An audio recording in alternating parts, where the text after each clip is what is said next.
Hello Planeswalkers, this is Eric from Monk Punk Magic, bringing you another deck tech video. A couple quick announcements before we begin. First, yes, it is true, I have changed the name of the channel.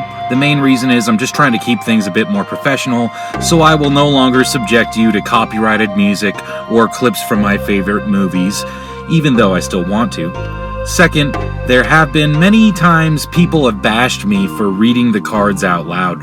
Personally, I enjoy it when I'm watching a deck tech video and the narrator reads the cards, and there are two reasons why. First, it allows me to do other things simultaneously while watching the video, such as clean my house or drive my car. Second, many times when I read the cards, I discover things I did not realize before. But I know my opinion is not as important as yours, so I put up a few polls on Facebook, and it turns out many people feel the same as I do. Actually, a majority of the people seemed like they wanted me to read the cards. However, the people who did not like me reading the cards really didn't like it, like they hated it. So, unfortunately, I'm not going to be able to make everyone happy, but I will try to compromise.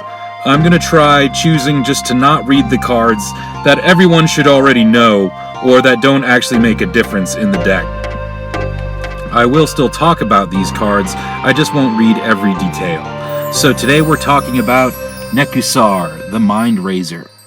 So, Nekusar is 2 and Grixis, that's blue, black, and red, for a 2/4 zombie wizard, and he says at the beginning of each player's draw step, they draw an additional card, and whenever an opponent draws a card, he deals 1 damage to them.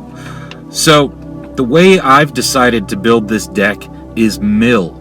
Now, in Commander, mill is not considered to be a powerful strategy, and there's a few reasons why. First, unlike in 1v1 where you only need to mill 50 cards more or less, in Commander you need to mill around 270 cards to actually win the game from milling. Second, some opponents can get around mill by just reshuffling their graveyard back into their library. Third, some opponents with graveyard strategies can actually use mill to their advantage.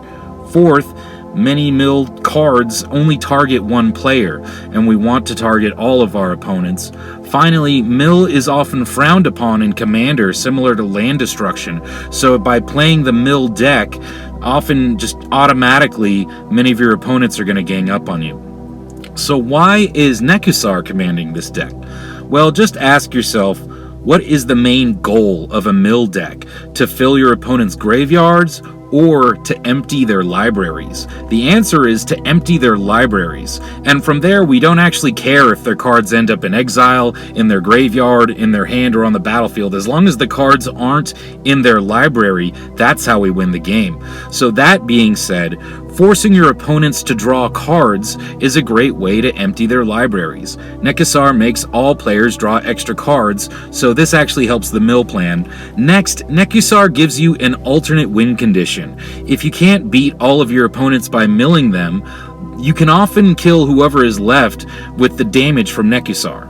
Finally, Nekusar supports the wheel strategy. Wheeling means all players end up discarding their hand and drawing a new hand. So unlike most mill spells, wheel spells affect all opponents. So each wheel is actually going to give us the same results that we want to get from a mill spell, emptying the opponent's library. So to get around downsides 2 and 3, we have Nekusar dealing them additional damage so we can kill them by damage instead of milling if we have to. And we've also included a few ways to exile our opponent's graveyard. And to get around downside 5, just like lots of decks where you get ganged up on, we just gotta include ways to protect our life total. Last thing I want to say before we begin is that if you like this video, please hit that like button. I don't make any money for making these videos. I'm just doing it for the community, and I'm not claiming to be an expert here. I'm just showing you how I would build the deck, and maybe you'd build it differently, and that's fine. But if you enjoy this video, please hit that like button, because seeing that people like my videos is a huge inspiration for me to keep making more. So let's look at the numbers of the deck. we only have 18 creatures in the deck because, we're the wheel strategy. Our strategy isn't to deal a bunch of combat damage and kill everyone. So we only have 18 creatures. As far as cards that draw us more cards / wheel spells, because those are basically card draw spells, getting us an entirely new hand, we have 24 of those, including Nekusar. So lots of ways that we're going to be drawing everyone new cards. We have 17 spells that act just like pure mill, so they're not draw card spells, but 17 more mill spells, including a couple lands that mill. And then we have card draw punishers, right? Just like Nekusar himself, we have 6 other cards that punish our opponents for having a lot of cards in their hand or for drawing cards. We have 8 removal spells, 15 ramp spells, and 34 lands. Alright, so let's get into the deck, starting with the creatures. So, Hedron Crab, 1 blue for a 0/2 crab, and whenever a land enters the battlefield under your control, target player mills 3 cards. So this is fabulous with fetch lands, or even just like Evolving Wilds, Fabled Passage, Prismatic Vista. Any land that sacrifices itself to get another land is going to be multiple landfall triggers on one turn. So Hedron Crab is great with those. If you can afford all the fetch lands, include as many as you can, just so Hedron Crab can go off. Next we have Kami of the Crescent Moon, 2 blue for a 1/3 spirit that says at the beginning of each player's turn they draw an additional card. Burnished Heart is 3 mana for a 2/2 elk. It says you can pay 3 and sacrifice it to search a library for up to 2 basic lands and put them on the battlefield tapped. So this is just great ramp in any deck that doesn't have green. Next is Jace's Archivist, 1 and 2 blue for a 2/2 Vidalcan Wizard.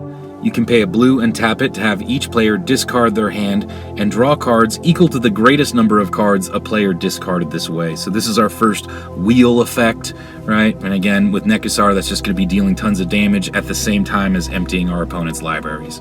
Next is Magus of the Wheel, 2 and a red for a 3/3 human wizard. For 1 and a red, you can tap it and sacrifice it to have each player wheel. Next is Rankle, Master of Pranks, 2 and 2 black for a 3/3 fairy rogue with flying and haste, and when he deals combat damage to a player, you choose any number. Either each player discards a card, and or each player loses 1 life and draws a card, and or each player sacrifices a creature. So having these options is excellent. It's removal, it's card draw, it's card discard, and again, card draw for everyone on the table just means everyone on the table is getting closer to getting milled out. Next is Surly Badgersaur, 3 and a red for a 3/3 Badger Dinosaur. When it says whenever you discard a creature, it gets a +1/+1 counter. When you discard a land, you make a treasure token. And when you discard a non-creature non-land, it fights target creature you don't control. So Surly Badgersaur is, again, multiple things on a single creature. It is a big creature, it is removal, and it's ramp. Next is Saison, Perverter of Truth, 3 and 2 black for a 6/5 Demon Spirit. At the beginning of each player's upkeep, that player loses 2 life and draws 2 cards. Next is Psychosis Crawler, 5 mana for a Star Horror. Its power and toughness are equal to the number of cards in your hand, and whenever you draw a card, each opponent loses 1 life. So again, with the wheels, you're drawing cards as well, and Psychosis Crawler is great for killing people like that. Next we have Bone Miser, 4 and a black for a 4/4 zombie wizard. Whenever you discard a creature card, make a 2/2 black zombie creature token. Whenever you discard a land, add 2 black mana. And whenever you discard a non-creature non-land, draw a card. Just more advantages for wheels. Next is Sir Conrad the Grim, 3 and 2 black for a 5/4 human knight. Whenever another creature dies, or a creature card is put into a graveyard from anywhere other than the battlefield, or a creature card leaves your graveyard, Sir Conrad deals 1 damage to each opponent, and for 1 and a black, each player mills a card. So this is mostly in here for that last ability, to just mill everyone for as much mana as you can dump into Sir Conrad. It's each player milling a card, so there you go, it's symmetrical. So it's kind of the opposite side of the wheel advantage, right? So when your opponents draw cards, Nekusar is going to deal them damage. When they discard cards, Sir Conrad's going to deal them damage, or when they mill. Next is Garuda, Doom of Depths, 4 and 2 hybrid blue-black. It's a 6/6 Demon Kraken, and we're not using it as the companion. When it enters the battlefield, each player mills, and you get to put a creature card with even CMC from among those cards onto the battlefield under your control. So having each player mill 4 cards is a great thing, on top of having a 6/6 big body that potentially can reanimate something for you. A lot of the times, though, it's not going to. But yeah, it's mill on a creature, possible reanimation. Next we have a Comb Warrior, which is just a 4/5 Minotaur Warrior with Trample. Has nothing to do with the deck other than we just needed more creatures. And this happens to also be able to be played as a land, right? So it's kind of a why not include this one. Next is Geth, Lord of the Vault, 4 and 2 black for a 5/5 zombie with Intimidate. For X and a black, put target artifact or creature card with CMC X from an opponent's graveyard onto the battlefield under your control tapped. Then that player mills X cards. So this is a repeatable way to mill your opponents and get their best creatures from the graveyard on the battlefield under your control. It's awesome. Next is Runehorn Hellkite, 5 and a red for a 5/5 dragon with flying, and for 5 and a red, you can exile it from your graveyard to have each player wheel. Next is Dragon Mage, 5 and 2 red for a 5/5 dragon wizard with flying, and when it deals combat damage to a player, each player wheels. Next is Fleet Swallower, 5 and 2 blue for a 6/6 fish. When it attacks, target player puts half of their library rounded up into their graveyard. So this is the ultimate mill on a creature, absolutely, and it happens when they attack, so it doesn't have to deal combat damage. Just as soon as you declare it as an attacker, they mill half of their deck. It's great.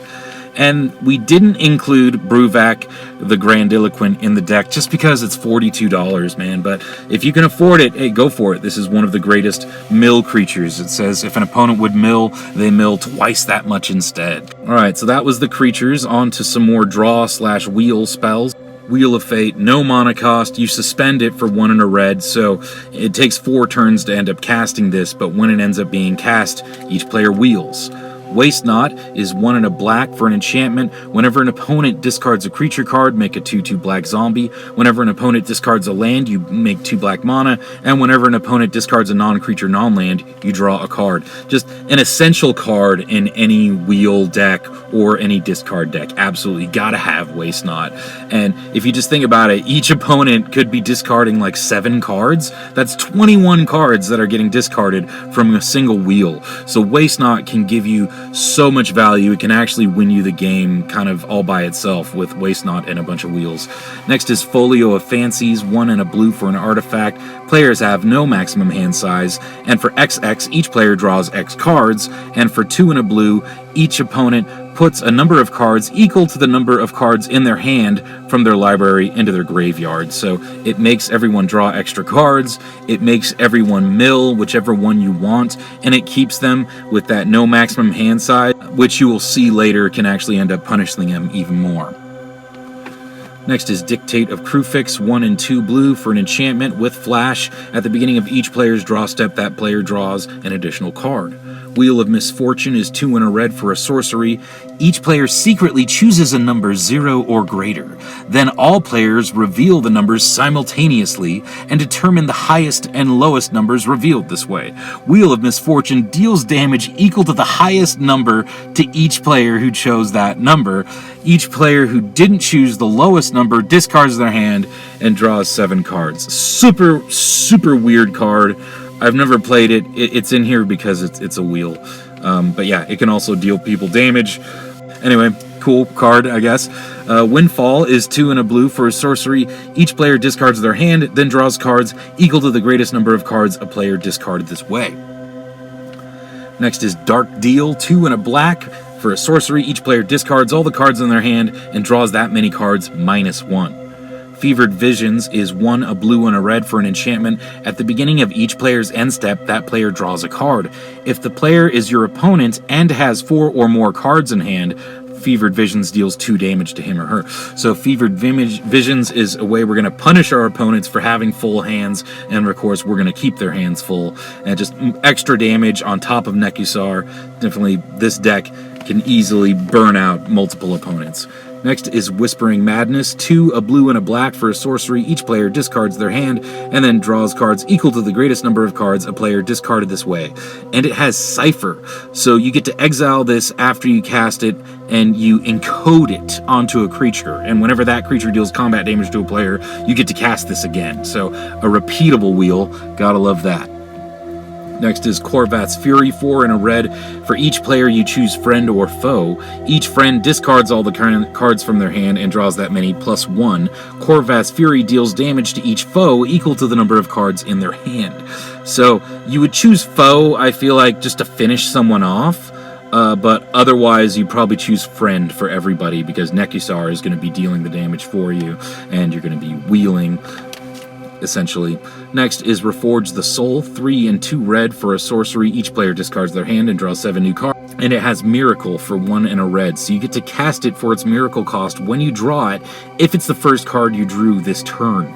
So remember, with the miracle cost, you have to reveal it right away. Like, you can't put it in your hand and think about something and then be like, oh, this is the first card I drew this turn, so I can cast it for its miracle cost right now. You have to just pay attention to that sort of thing when you have miracle cards in your deck.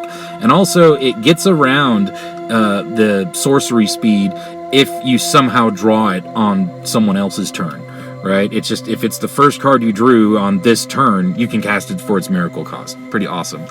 And of course there's Wheel of Fortune, which we did not include because the cheapest you can buy a legal English playable version of the card is $234. So there's no way we're going to include that, of course. But hey, if you can afford it, go ahead and throw in Wheel of Fortune. It's a wheel. Next is Spiteful Visions, 2 and 2 hybrid red-black for an enchantment. At the beginning of each player's draw step, they draw an extra card, and whenever a player draws a card, it deals 1 damage to that player. So it's just an additional Nekusar effect. Excellent. Next is Gaia Reach Sanitarium, a land, taps for colorless, or you can pay 2 and tap it. Each player draws a card and then discards a card. Again, we're just emptying our opponent's library this way. Same thing with Makokoro, Center of the Sea, a legendary land, taps for colorless, or you can pay 2 and tap it, and each player draws a card. Next we got some removal, Molten Disaster, X and 2 red for a sorcery with kicker 1 red, so you can pay an additional red as you cast this spell, and if you do, it has split second, which means as long as it's on the stack, no one can cast spells or activate abilities that aren't mana abilities. Basically, it's uncounterable, and it deals X damage to each creature without flying and each player. It's extremely important to have some removal in this deck because, like I said, people are going to be ganging up on us, right? Torment of Hailfire is X and 2 black for a sorcery. Repeat the following process X times. Each opponent either loses 3 life unless they choose to sacrifice a non-land permanent or discard a card. This card is worded in a very special way, so because your opponents can just always choose not to sacrifice a land or discard a card. Even if they have lands or cards to discard, they can always choose to lose the 3 life. Anyway, so I just learned that from playing online. It always asks them, do you choose to lose the life or do you choose to do the other things, right? But anyway, yeah, it is just a great board wipe and can actually end up killing your opponents if you dump enough mana into it. And next is Cyclonic Rift. If you don't know what it does, shame on you. You should know what Cyclonic Rift does. I shouldn't have to read it. What I will say, what I love to do with Cyclonic Rift is I love to use it on my opponent's end step before they go to discard, so that way after they return everything to their hands, they then have to discard down to 7. Next is River's Rebuke, 4 and 2 blue for a sorcery. Return all non-land permanents target player controls to their owner's hand. So this does only hit 1 opponent, but usually that is enough to save you and keep you around. Next is Blasphemous Act, 8 and a red for a sorcery. This spell costs 1 less for each creature on the battlefield, and it deals 13 damage to each creature. So potentially 1 red to deal 13 damage to each creature. Next is Volcanic Vision, 5 and 2 red for a sorcery. Return target instant or sorcery card from your graveyard to your hand, and Volcanic Vision deals damage equal to that card's converted mana cost to each creature your opponents control. Then you have to exile Volcanic Vision. So this gets you something back from the graveyard, potentially a huge mill spell, and it potentially kills all your opponent's creatures at the same time. Alright, so next we're getting into some straight up mill spells. Altar of the Brood is 1 mana for an artifact. Whenever another permanent enters the battlefield under your control, each opponent mills a card. So Altar of the Brood is also great with fetch lands, right? Each fetch land is going to trigger this twice, and just, yeah, any permanent that goes on the battlefield, you get to mill everyone. Next is Mind Grind. X, blue, and a black for a sorcery. Each opponent mills until they mill X lands. And X can't be 0. So, yeah, that is so powerful. This is a way you can just mill everyone at the table all at once, all in one card, game over. Mind Grind. I definitely do not see enough people playing this card. I actually even play it in just my instant and sorcery Spellslinger decks, because it's so fun to, like, copy it X times, and just, yeah, in one card here, you can mill out the entire table. I love it. Next is Mesmeric Orb, 2 mana for an artifact. Whenever a permanent becomes untapped, that permanent's controller mills a card. So every single land everyone untaps, every single creature they untap, every single everything that gets untapped mills its controller for 1. Yes, it does mill you as well, but we're the mill deck. We don't care. We have ways, of course, to shuffle our graveyard back into our library, and of course the idea is everyone else is going to be milled out faster than we are. So don't get worried about that downside. Next is Fairies Tutelage, 2 and a blue for an enchantment. When it enters the battlefield, you draw a card and then discard a card. And whenever you draw a card, target opponent mills 2 cards. So this and Psychic Corrosion are, I think, the 2 most powerful forms of mill in the deck, because it synergizes with us drawing cards, right? Which every deck wants to draw cards. And so anything that does what we want our deck to do when we draw cards is fabulous. So Psychic Corrosion, kind of the same thing, 2 and a blue, except even better, whenever you draw a card, each opponent mills 2. That is just fabulous. So if you have a way to tutor something, tutor Psychic Corrosion. That is a card that can actually mill all of your opponents to death pretty easily by you just drawing enough cards. Next is Sword of Body and Mind, 3 mana for an equipment with equip 2. Equipped creature gets +2/+2, has protection from green and blue, and when the equipped creature deals combat damage to a player, you make a 2/2 green wolf creature token, and that player mills 10 cards. So, obviously, this is only in the deck for that very, very last piece of text. When it deals combat damage to a player, that player mills 10 cards. Excellent. But we also get a wolf. Next is Startled Awake, 2 and 2 blue for a sorcery. Target opponent puts the top 13 cards of their library into their graveyard, and for 5 you can put it from your graveyard onto the battlefield, transformed into a 1/1 nightmare with Skulk. So it has its own form of evasion, and when it deals combat damage to a player, you return it to your hand, allowing you to cast Startled Awake again, so you can mill your opponent for 13 again. So I didn't include this in the creature spots because, I mean, it's only a 1/1 when it's around. This is mostly in here because it's a big mill spell that we can slowly get back from the graveyard and cast over and over again. Next is Duskmantle, House of Shadow, a land that taps for colorless, or you can pay a blue and a black and tap it, and target player puts the top card of their library into their graveyard. Not a powerful mill effect, but it's on a land, so why not include it? Next is Ipnu Rivulet, a desert that taps to add colorless, or you can tap it and pay 1 life to add blue, or you can pay 1 and a blue and tap and sacrifice it, because we don't have any other deserts. Target player puts the top 4 cards of their library into their graveyard. Again, just sort of why not, because it's on a land. Not the most powerful mill effect, but it is a way we can potentially kill someone. Next is Cephalid Coliseum, a land that taps for blue, and it deals 1 damage to you. And it has Threshold, so as long as there are 7 or more cards in your graveyard, you can tap a blue and tap this, and have target player draw 3 cards, and then discard 3 cards from their hand. So, as long as you have Threshold, this is a way to continually sort of wheel someone, right? Have them draw 3, discard 3, and that will slowly empty their library. Next is Nephalia Drownyard, taps for colorless, or you can pay 1, a blue and a black, and tap it, and target player puts the top 3 cards of their library into their graveyard. Next, we gotta have some ways to control graveyards, right? Because like I said, there's those graveyard-themed decks, and there's just some cards that when they hit your opponent's graveyard, it lets them shuffle their graveyard back into their library. So Leyline of the Void, one of the best ways, absolutely. 2 and 2 black for an enchantment, but if it's in your opening hand, you just get to start the game with it on the battlefield. And it says, if a card would be put into an opponent's graveyard from anywhere, exile it instead. So it keeps your opponents from having any cards in their graveyard, and you potentially can cast this for free turn 0, right? Even if you're not going first, you get to put this on the battlefield before the first player even starts their turn. Next is Relic of Progenitus, 1 mana for an artifact that taps to exile a card from someone's graveyard, and that's instant speed, so you can do it in response to the shuffle graveyard back into the library trigger going on the stack. And for 1 mana, you can exile it and exile all cards from all graveyards and draw a card. So it's kind of like a cantrip in that way too.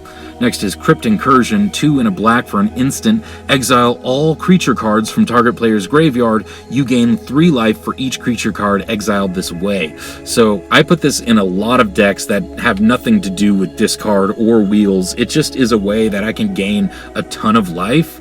And all the time, there's someone playing a deck with lots of creature cards in their graveyard. And this just ruins graveyard-themed decks and gains you a ton of life, which you need to survive in the mill deck because everyone gangs up on you. And then we got some other stuff. We got Balan Veil. It's 1 and a blue for an instant. Creatures your opponents control get -2, -0 till the end of the turn, or you can choose to play this as a tapped land. That front side is actually very helpful when a bunch of creatures are attacking you. Next is Salundi Vision, 2 and a blue for an instant. You look at the top 6 cards of your library, reveal an instant or sorcery card from among them and put it into your hand. Put the rest on the bottom of your library in a random order, or you can choose to have this enter as a tapped land. There are some pretty important instants and sorceries in this deck, such as Mind Grind, that we might want to dig for. Next is Arcane Denial, 1 and a blue for an instant. Counter target spell. Its controller may draw up to 2 cards at the beginning of the next end step. You draw a card at the beginning of the next end step. This is our only counterspell, but this is fabulous with Nekusar, right? That just making them draw 2 cards, right? It's emptying their library, it's dealing them damage with Nekusar, and it's a counterspell. It's perfect for this deck. Next is Crawl Space, 3 mana for an artifact. No more than 2 creatures can attack you each combat. Just a very good way to protect our life total. Next is Elixir of Immortality, 1 mana for an artifact that you can pay 2 and tap it, gain 5 life, and shuffle it and your graveyard back into your library. So this is a way we can just prevent ourselves from getting milled out. Next, we got a couple of ways to protect Nekusar, right? Because he's going to be a big target, so we got to have Lightning Greaves and Swiftfoot Boots. I don't really got to explain those to you. They give him protection and haste. Next is Archmage Ascension, 2 and a blue for an enchantment. At the beginning of each end step, if you drew 2 or more cards this turn, you may put a quest counter on Archmage Ascension. And as long as Archmage Ascension has 6 or more quest counters on it, if you would draw a card, instead you search for any card you want and put it into your hand, and you don't even gotta reveal it. So this is our one tutor in the deck, and it just goes really well with Nekusar, because the whole theme of this deck is drawing extra cards, and it's for every end step. So if you somehow can draw extra cards on other people's turns, this can get more Ascension counters that way, quest counters that way. But yeah, I really like that this is just a repeatable tutor in blue, and fits really well with wheels. Next, we got some ways to deal that extra damage and finish off our opponents, right? Because lots of times, maybe they'll be gaining some life, or maybe Nekusar just isn't close enough to finishing them off. So we got Exsanguinate, X and 2 black. Each opponent loses X life, and you gain life equal to the life lost this way. Very helpful. Next is Underworld Dreams, 3 black for an enchantment. Whenever an opponent draws a card, Underworld Dreams deals them 1 damage. Price of Knowledge is 6 and a black for an enchantment. Players have no maximum hand size, and at the beginning of each opponent's upkeep, Price of Knowledge deals damage to that player equal to the number of cards in that player's hand. Just the absolute perfect card to go with Nekusar, right? We keep their hands full, and we're dealing them extra damage, and when they have no maximum hand size, it's just more and more damage. So I love Price of Knowledge, even though it is 7 mana. Zoff Consumption is 4 and 2 black. It just says each opponent loses 4 life and you gain 4 life. Not that great, but it's on a land, right? So why not? Then we got Iron Maiden, 3 mana for an artifact. During each of your opponent's upkeeps, Iron Maiden deals 1 damage to that player for each card more than 4 in his or her hand. So another great way to punish our opponents for having tons of cards in their hands.